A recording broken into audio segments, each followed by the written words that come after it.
Hey y'all, it's Heel Heat time. Hi everybody and welcome to Heel Heat. My name is George Coles and this is our WWE Monday Night Raw recap.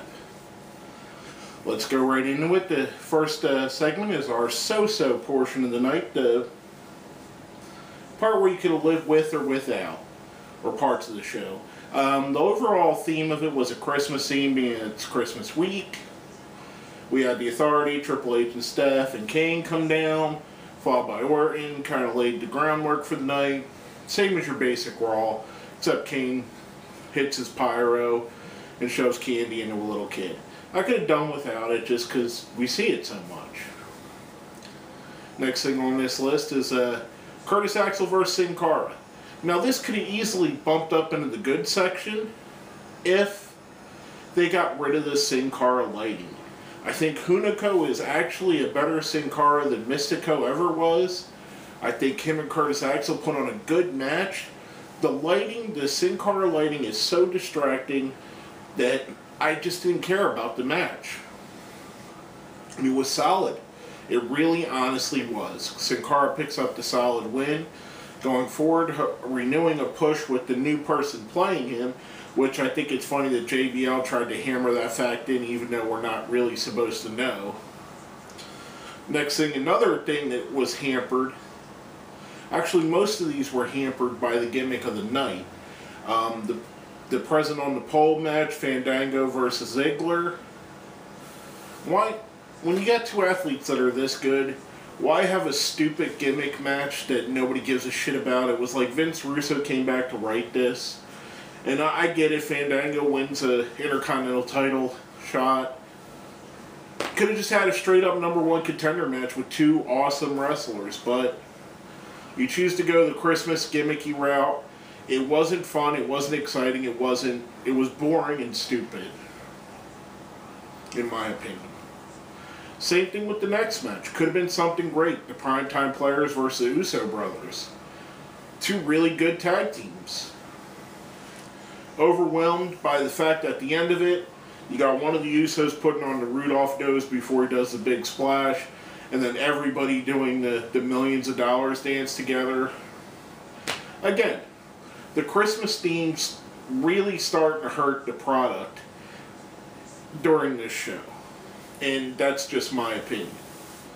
The next match is the one that exemplifies it the most. Well, there's some more later that'll exemplify it better, but as far as this segment, Mark Henry versus Damian Sandow, Bad Santa versus Good Santa, and a weird hardcore presence gimmick match. I don't know. Again, here we are with stupid gimmicks. They had a couple things that took way too long to set up.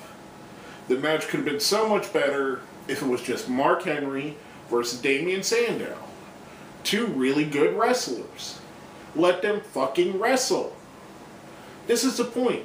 The 4 matches so far that I've got on here, and the next one I'm going to talk about too, all of them have great talent involved that was overridden by the gimmick that they were playing on the night. Now, last but not least in the so-so segment, the Real Americans versus Los Matadors. Not really overly gimmicked. However, to me, it just didn't click to me, in my opinion. Los Matadors pick up the win. I don't know, just something about it didn't pique my interest, I guess. Now, coming off of that, we're going to go into our question of the week, which last week was, who do you think will be the first entrant into the Hall of Fame? We got an answer from one of our friends out there, Cyan Williams. I hope I'm saying the name right. I could see Ultimate Warrior being the first one, but it should be The Rock. I don't think we'll see The Rock until The Rock is absolutely 100% done with wrestling. He may be at this point, but I don't think he wants to go in until that part of the book is closed. Ultimate Warrior would be a great headliner, as would The Rock. They're kind of running low on those guys. They kind of overloaded last year with Mick Foley and Bruno Sammartino and a bunch of guys going in at once that could have headlined their own shows. Warrior be a good guy to get that. It's hard to say with New Orleans because that's the Mid-South area, but a lot of the Mid-South guys are already in. They kind of try and keep it towards the theme of where the guy got big around. Savage would be a great idea if they could find a way to work it out with his family. Owen Hart would be a great one in my opinion. British Bulldog, either Davey Boy himself or the team. Could be the year Triple H goes in if Triple H decides his wrestling career is over. I personally would love to see Savage. I think he's the biggest omission at this point. Ultimate Warrior would not be a disappointment in my opinion just to watch the interview. But I would go with Savage, personally, just for my enjoyment reasons.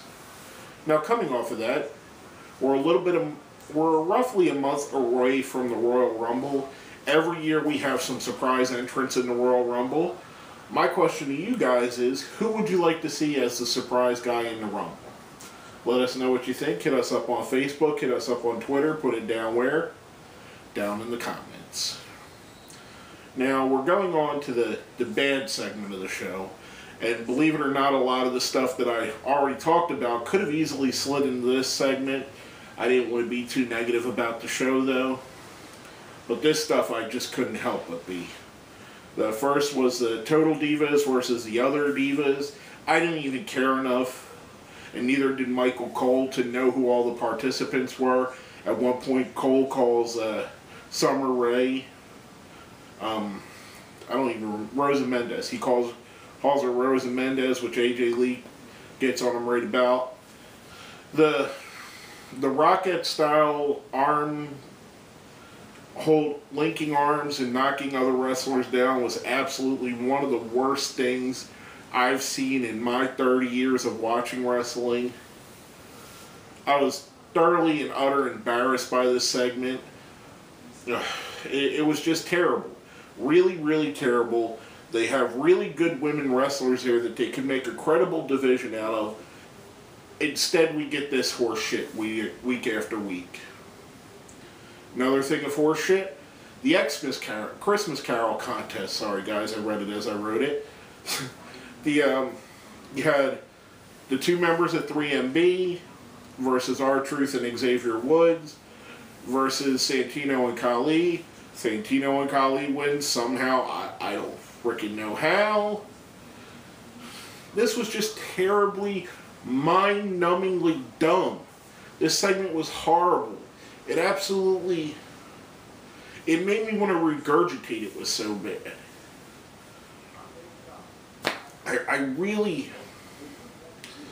The themed Monday Night Raws are really killing me, and I hope next week isn't another segment that's as bad as this was.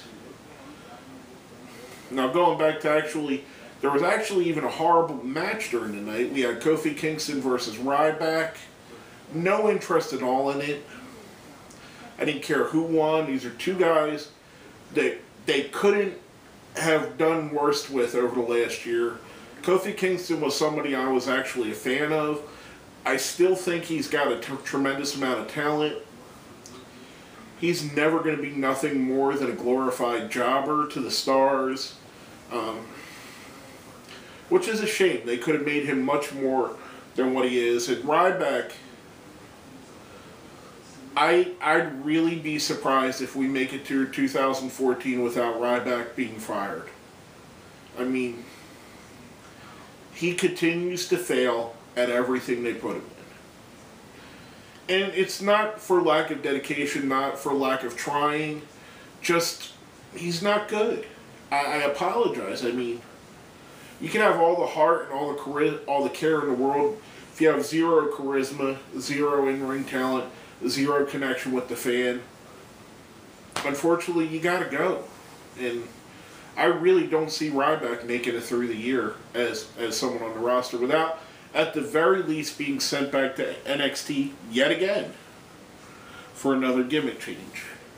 Speaking of gimmick changes, this one really bothers me. The Bad News Barrett gimmick, which the gimmick itself I think could do well. I think it's highly entertaining on the JBL and Cole show. It hasn't translated as well onto Monday Night Raw. I think they should do it from backstage instead of the anonymous GM podium. Just a little tweak to it, maybe. But I knew as soon as I seen him collecting money that the bad news was going to be he's keeping the money. Again, the overall theme of this show is what hurt this, not this part itself. Wade Barrett is such a good talent, I don't know why they can't find anything to fit him in. It's dumbfounding how bad some of the stuff is that they're putting out on a weekly basis. It really, really is. I just don't get it. I really don't. Now, coming off of that, we're going to end this on a high note. The good things of the week. We only really had two things that I thought stood out on the show. The Rhodes brothers and Daniel Bryan versus the Wyatt family. I thought was a good, solid match. Wyatt's pick up the win. Continue to try and recruit Daniel Bryan over to their side. I thought this was solid. I thought it was another great showing by the Wyatts as they elevate themselves into something that would be really feared on the show. Obviously, anytime you got guys like Daniel Bryan, Goldust, and Cody Rhodes in there, three absolutely great entertainers, it's going to help no matter who they're against. With them being against three studs like Rowan, Harper, and Wyatt, it elevates those guys. It keeps these guys strong. I thought it was a great match. And the second match that I thought was absolutely the best match of the night, The Shield versus CM Punk, John Cena, and Big E Langston. Punk and Cena did more from Big E Langston by showing him as the force in this tag team than anything that has been done up to date for him.